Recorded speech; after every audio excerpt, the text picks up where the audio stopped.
میرے آقا حضور علیہ السلام کو معراج پاک رب نے اپنا دیدار میرے آقا کو ان کی ظاہری آنکھوں سے کروا دیا۔ میرے ساتھیوں، میرے آقا حضور علیہ السلام کا یہ معجزہ، میرے آقا راتوں رات گئے، آپ بھی گئے۔ حضور علیہ السلام نے فرمایا میں گیا اور آیا، جا بھی رہے اور آ بھی رہے۔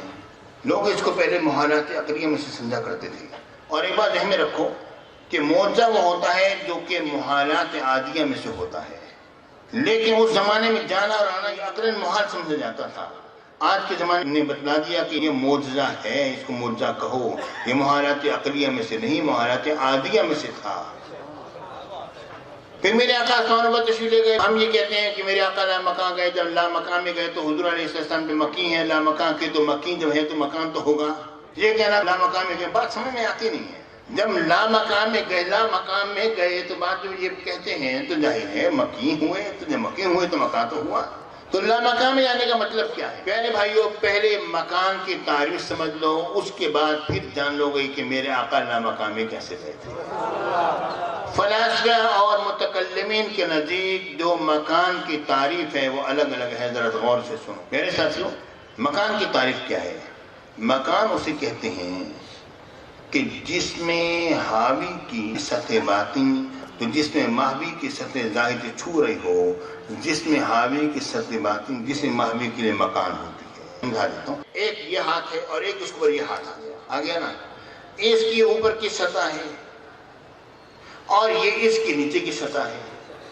یہ اس کی نیچے کی سطح جو اس کی اوپر کی سطح سے لگ رہی ہے نا، یہ سطح اس کے لیے مکان ہے۔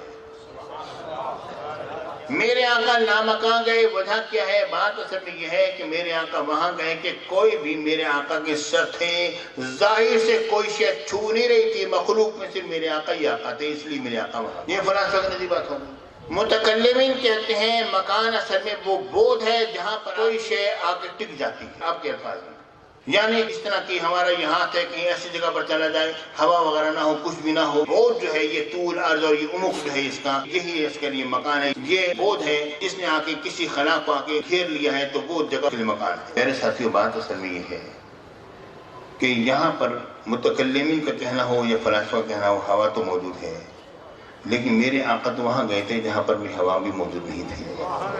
اور دوسری بات یہ ذہن میں رکھو کہ حضور علیہ السلام زمین پر ہیں تو میرے آقا کے بشریت مبارکہ ہے اور وہ غالب ہے، نورانیت مصطفیٰ، ملکیت مصطفیٰ مغلوب ہے۔